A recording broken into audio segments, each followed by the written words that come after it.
Good afternoon. Great to be here today to talk about Tali, and thanks Des, Phil and the team for putting on another excellent conference. Usual disclaimer. So Tali Resources listed on the ASX in July of this year.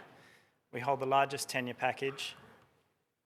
We hold the largest tenure package in a remote and highly prospective part of Western Australia. We're a mineral exploration company focused on systematically exploring our 4,000 square kilometres of tenure in the West Arunta, targeting the next Tier 1 discovery. Our ground covers 200 kilometres of strike along the Central Australian Suture and Lake Mackay faults, which are interpreted to be the main fluid pathways for the region. Since our IPO in July this year, we've hit the ground running.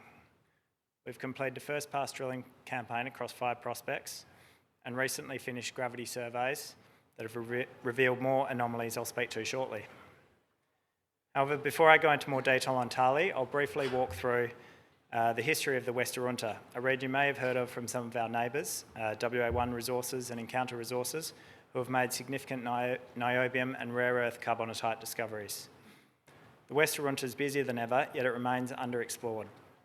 I'll also outline why we believe our ground's highly prospective and why now is the right time to be exploring it.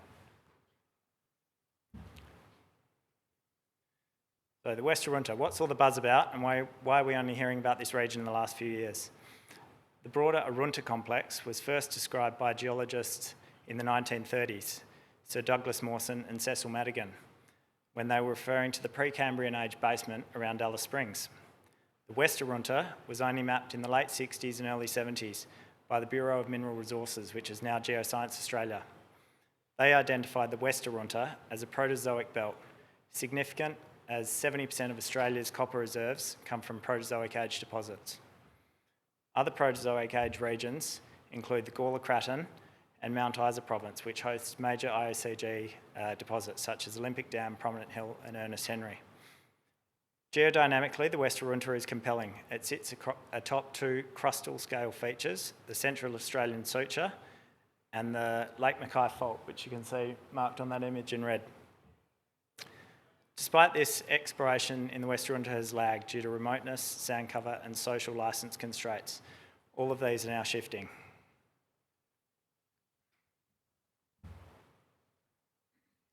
So what's happened over the years and where's all the action today? An overview of tenure positions over time is shown on this slide, which largely tracks the major structures in the area. Meaningful exploration began in the 1990s, accelerating in 1996 when Geoscience Australia assessed the region's mineral prospectivity, confirming similarities to other Proterozoic copper-gold provinces. Around this time, Aurora Gold, BHP and WMC entered the region, seeking the next Olympic Dam. In 2001, the Kirakara people obtained their native title determination. Activity was quiet until 2005, when Ashburton, Meteoric and Toro resumed IOCG-focused exploration. From 2010 to 2017, exploration was fairly sporadic. In 2017, the first native title mining agreement was signed. This triggered a wave of tenure pegging. Niobium Holdings, which was Tali's vendor, pegged a large package of ground in 2018, which largely tracked the Central Australian Suture and Lake Mackay faults, forming the basis of our current tenure package you see on the screen. WA1 Resources was also vended out of Niobium Holdings and has become the region's standout success. After its IPO in 2022, it discovered the Luni carbonatite, propelling its market capitalisation from $10 million to over $1 billion today. Following this discovery, nearly every square kilometre of magnetic anomalism in the region is now pegged.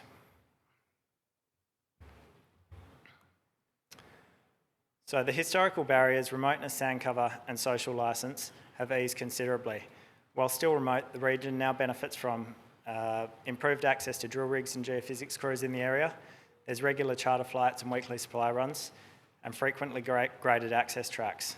The Jamma Jamma Corporation's been instrumental as well. They've been upgrading infrastructure such as the local Kirakara airstrip and accommodation. They've been running training programs and developing local civil and earth moving capabilities, and they remain welcoming and supportive of respectful exploration.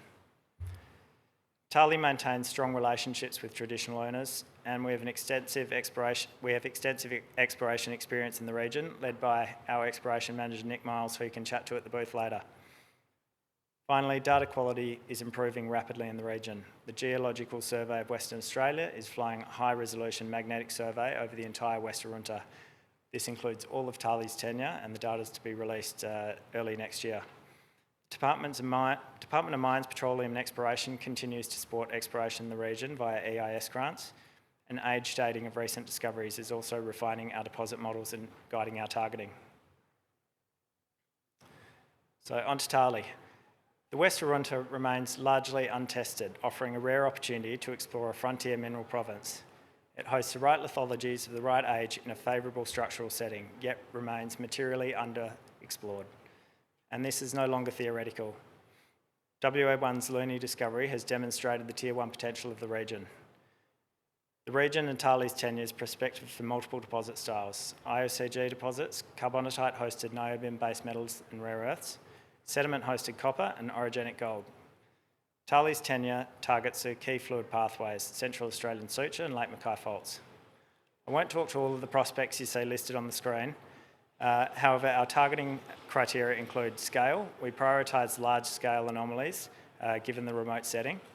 Depth, areas of shallow cover allow for more efficient drill testing. Ranking, we regularly re-evaluate targets based on new data. And budget, we have a disciplined approach to the budget to maximise our exploration reach. Many of the prospects remain untested or undertested, forming the basis of our current drill-ready targets. In August of this year, we drilled 12 RC holes across 5 of the geophysical prospects you see on the screen: Chilka and Lona, Gibson East, all in the southeast of the tenure, and Maton B and Maton C in the southwest.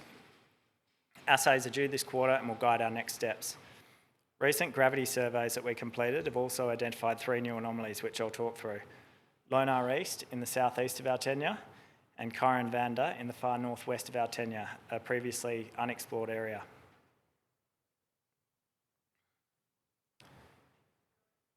Chilka and Lona are large-scale geophysical prospects with anomalous base metals and rare earths defined from historic geochemical sampling. Both sit alongside the Central Australian Suture, and in August, 9 of our 12 drill holes targeted these prospects. In September, we completed infill gravity survey as shown in red. The survey revealed 3 new anomalies, with Lonar East being the standout. It's a 2.5 kilometre by 1 kilometre gravity anomaly, so it has scale. It's coincident with a circular magnetic anomaly, and additionally in this region, cover's interpreted to be relatively thin, making it a high priority for drill testing. These prospects are all less than 10 kilometres from Pekali. It's a known copper system adjacent to our tenure. Historical intercepts there include 246 metres at 0.22% copper, so it's certainly indicative of copper in the area. With these factors in mind, we're optimistic. Once assays are in, we'll finalise our 2026 exploration plans, likely including follow-up drilling at Lonar East and any other standout results. So in addition to Lonar East, the gravity surveys revealed 2 new prospects in the northernmost extent of our tenure. These are regionally significant anomalies: Kaya in the north and Vanda to 12 kilometres to the south. This is a genuinely exciting development for us. These areas have no recorded ground-based exploration ever, making it a true greenfields opportunity. As far as we can see, the closest holes in either direction are 30 kilometres to the southwest and 30 kilometres to the east. We ran a passive seismic line over the ground to assess the depth to basement. Based on magnetics, we were expecting this to be greater than 500 metres, likely why the area had been overlooked. Seismic results were pleasantly surprising. Basement is interpreted to be much shallower at 200 or 300 metres, which is much more attractive for drill testing. Structurally, both these prospects sit adjacent to the Lake Mackay fault, which is shown on the map. And both targets were initially selected based on magnetic signatures, but the gravity surveys have now confirmed coincident gravity high anomalies.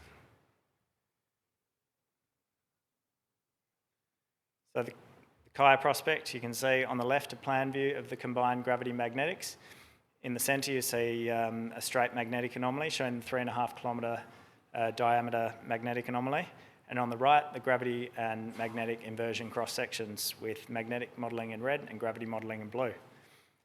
The main gravity high is about 2 kilometres in length and sits within the large magnetic anomaly. It's a classic signature for intrusive systems. The cross-section on the right shows the modelling of the gravity anomaly that starts near surface and extends at depth.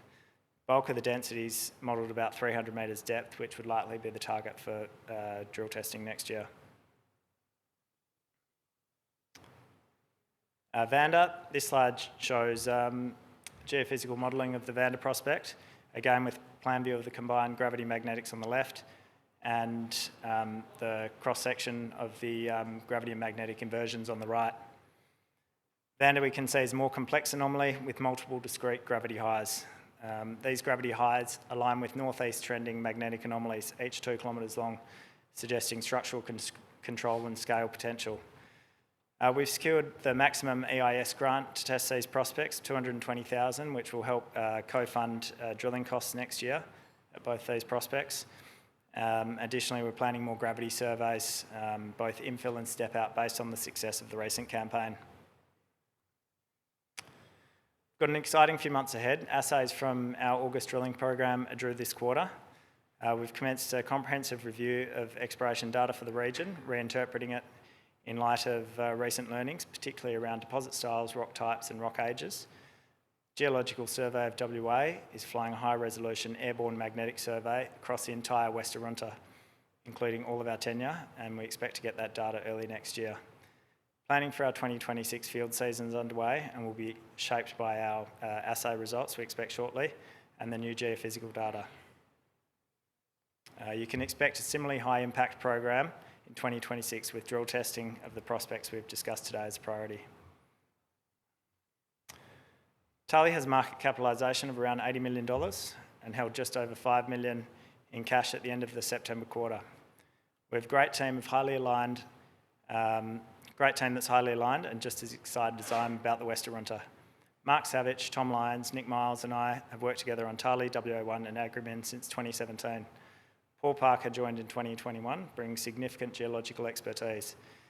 He was a non-executive director of WA1 during its IPO and instrumental in their learning discovery. We have a tight share registrar and well-aligned board and management team holding 31%.